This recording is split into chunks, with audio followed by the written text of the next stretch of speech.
12वीं शताब्दी में मंगोल और रूसी रियासतों के बीच कालका नदी की लड़ाई के तुरंत बाद रूसी सेना शिकार के लिए जंगल की ओर आगे बढ़ रही होती है।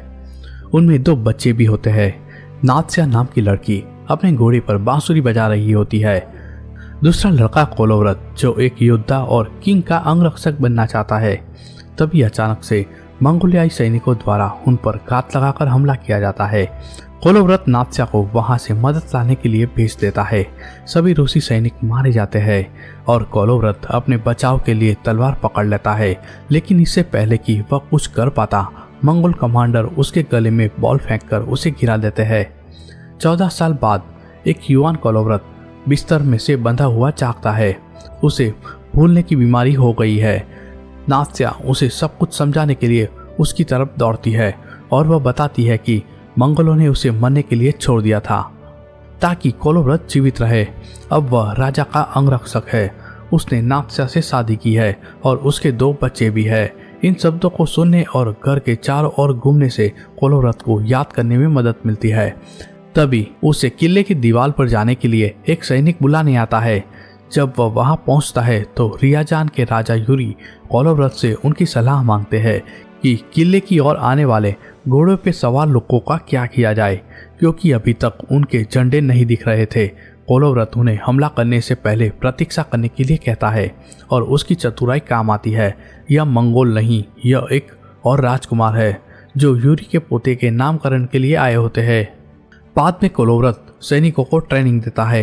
ट्रेनिंग पूरी करने के बाद कोलोव्रत घर लौटता है। वह अपनी पत्नी को एक नई बांसुरी देता है जो उसने अपने हाथों से बनाई है।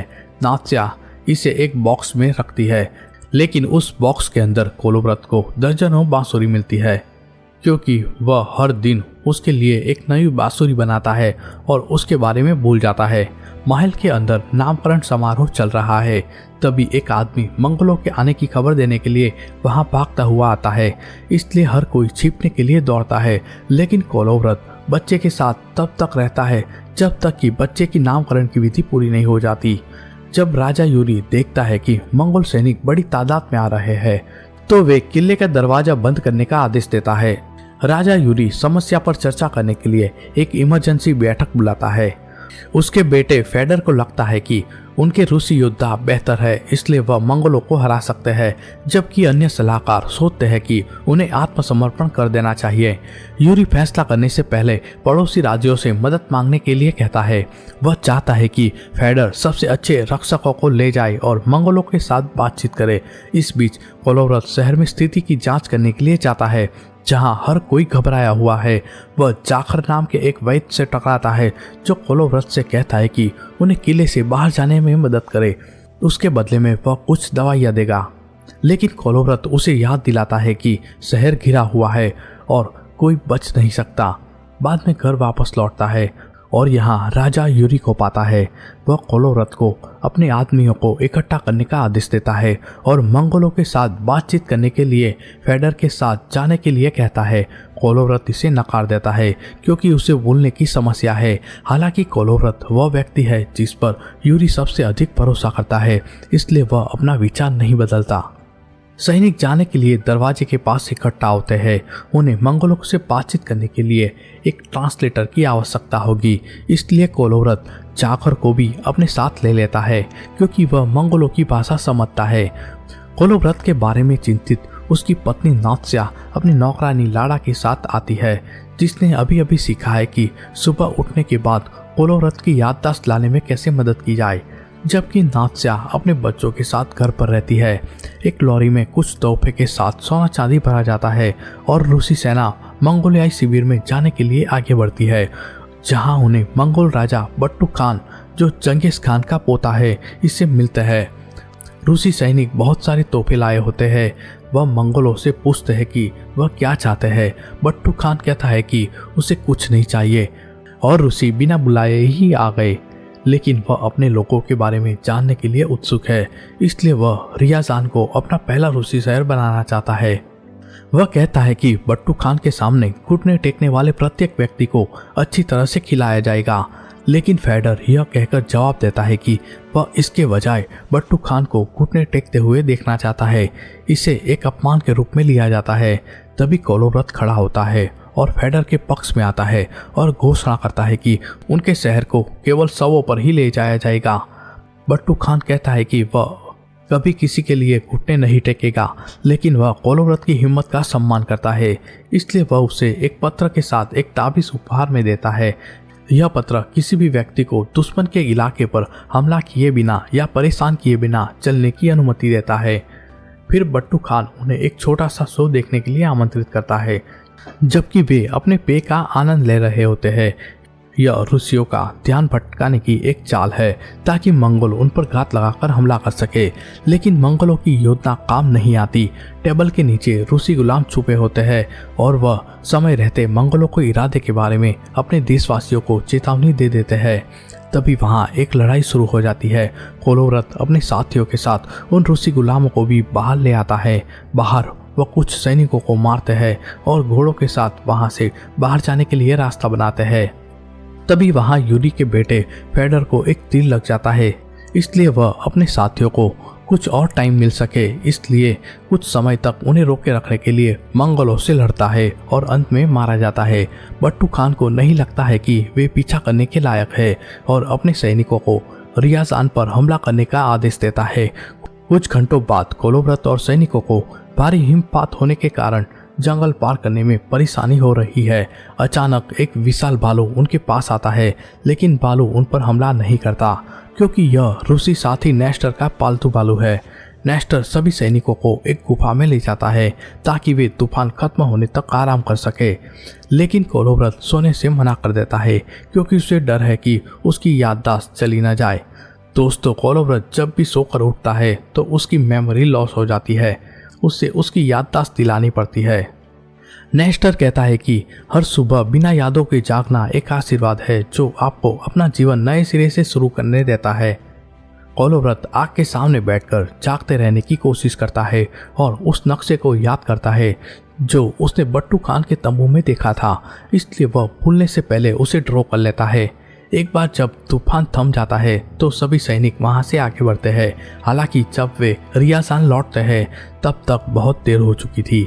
मंगोल पहले ही शहर को नष्ट कर चुके होते हैं। अधिकांश इमारत धराशायी हो गई है। राजा यूरी को तीरों से मार डाला है। फेडर की पत्नी ने पकड़े जाने से पहले बच्चों के साथ कूद जाती है और बच्चों के साथ नास्त्या का घर भी तबाह हो चुका है। कोलोव्रत अपने आदमियों को इकट्ठा करता है और किले के गंठ को फिर से लगाते हैं और बचाते हैं ताकि कोई भी जीवित हो वो बाहर आ जाए। बहुत सारे लोग मारे गए हैं, इनमें से कुछ ही लोग जीवित बचे हैं। अचानक एक सैनिक बताता है कि मंगोल उन्हें फिर से खत्म करने के लिए आ रहे हैं, इसलिए कोलोव्रत जल्दी से एक प्लान बनाता है, जबकि हर कोई छिप जाता है और वह घंटे के नीचे रहता है और दिखावा करता है कि मंगोल उसे पकड़ लेंगे। लेकिन जैसे ही वह करीब आते हैं कोलोव्रत उन पर हमला कर देता है। दोनों हाथों से तलवार चलाते हुए कोलोव्रत कई मंगोल सैनिकों को मार देता है। कोलोव्रत के बाकी सैनिक भी आकर मंगोलों पर हमला कर देते हैं। अब लड़ाई खत्म हो चुकी है। कोलोव्रत एक प्लान बनाता है।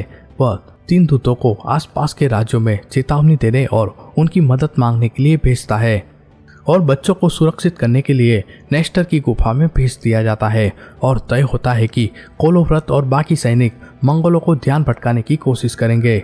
तभी जाखड़ एक सुझाव देता है। वह एक विशेष औषधि तैयार करता है और उस पानी में मिला देता है जिसमें से मंगोल पानी पी रहे हैं, जिससे वे सभी बीमार हो जाते हैं। इसलिए कमांडर पानी का बदला लेने के लिए रूसी सैनिकों को मारने के लिए अपने सैनिक भेजता है, लेकिन यह कोलोव्रत का एक जाल था। रूसी सैनिक घात लगाए उनकी प्रतीक्षा कर रहे थे और उनके आते ही उनको मार दिया जाता है। तभी अचानक से कोलोव्रत नीचे गिर जाता है क्योंकि 3 दिनों तक वो सोया नहीं था।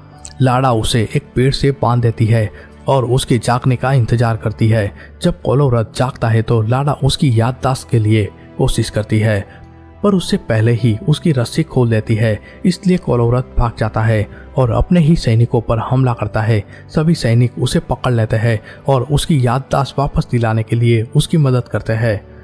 फिर कोलोव्रत अपने भाइयों से माफी मांगता है। इस बीच कोलोव्रत के 2 दूत पड़ोसी राज्यों में मदद मांगने के लिए पहुंच जाते हैं, पर वे मदद करने से इनकार कर देते हैं क्योंकि वह अपने घरों की सलामती चाहते हैं। तीसरा दूत अपना रास्ता भटक जाता है। अगली रात कोलोव्रत और उसके आदमी मंगोलियाई कैंप में घुस जाते हैं और भेष बदलकर उन्हें डराते हैं। कुछ सैनिक भागते हैं और रूसी उन्हें मार डालते हैं और मंगोल कैंप में आग लगा देते हैं। यह किसने किया जानने के लिए तीसरे दूत को मंगल पकड़ लेते हैं और उसे प्रताड़ित करते हैं। कोलोव्रत और बाकी सैनिक जंगल में छिप जाते हैं और जल्दी से सो जाते हैं, उस उम्मीद के साथ कि सुबह उन्हें मदद मिल जाएगी। जब सुबह होती है, कोलोव्रत कुछ अजीब आवाज सुनकर जंगल में भागता है। इस बात से अनजान की लाड़ा उसका पीछा कर रही है। जंगल में वह तीसरे दूत का शव देखता है जिसे एक जाल के रूप में वहीं छोड़ दिया गया था। अब कोलोव्रत खुद को मंगोलों से घिरा हुआ पाता है। जबकि लाड़ा मदद मांगने के लिए शिविर में वापस जाती है, कमांडर देखता है कि कैसे कोलोव्रत अकेला सैनिकों के साथ लड़ रहा है। सेनापति उसे बॉल्स से रोकने की कोशिश करता है जिसे उसने सालों पहले किया था, लेकिन इस बार कोलोव्रत अपनी तलवार से उसे रोक लेता है। तभी नेस्टर और बालू वहां पर आ जाते हैं और मंगोलों के एक बड़े झुंड को मार गिराते हैं। बाद में नेस्टर कोलोव्रत की सेना में शामिल हो जाता है और वह अपने साथ आसपास के गांव वाले को भी लाया होता है। कोलोव्रत बाकी बचे बच्चों और औरतों को युद्ध से दूर भेजने का फैसला करता है ताकि वे भविष्य में वापस आकर अपने रियाजान को वापस ले सके। सभी बच्चे को नदी के उस पार भेजने के लिए एक स्लेज में बिठाया जाता है। बच्चों के जाने के बाद कोलोव्रत और सैनिक विभिन्न जालों पर काम करना शुरू करते हैं और एक पहाड़ की चोटी पर मंगोलों के आने का इंतजार करते हैं। जब बट्टू खान अपनी सेना के साथ वहां पहुंचता है और रूसियों के पीछे सैनिकों को भेजता है, पर इनका यह पहला हमला विफल हो जाता है क्योंकि सैनिक कोलोव्रत की जाल में फंस जाते हैं। ऊपर से बड़े बड़े लकड़े गिराए जाते हैं जिससे मंगोलों के लिए पहाड़ी पर चढ़ना मुश्किल हो जाता है। इस बीच कारकुन रास्ता बंद हुआ देखता है, घोड़ों को हटाकर खुद स्लेज खींचता है। मंगोलों सैकड़ों तीरों से पहाड़ी पर हमला करते हैं जिनमें काफी रूसी सैनिक मारे जाते हैं और अंत में मंगोल सैनिक पहाड़ी पर चढ़ने में कामयाब हो जाता है। दोनों गुट के बीच भीषण लड़ाई होती है। कोलोव्रत कमांडर को मार गिराता है, पर मंगोलों की संख्या अधिक होने के कारण रूसी सैनिक धीरे धीरे एक एक करके गिरने लगते हैं। लेकिन रूसी सैनिक इतनी देर तक पहाड़ी की चोटी की रक्षा करते हैं कि बच्चे नदी तक पहुंच न जाए।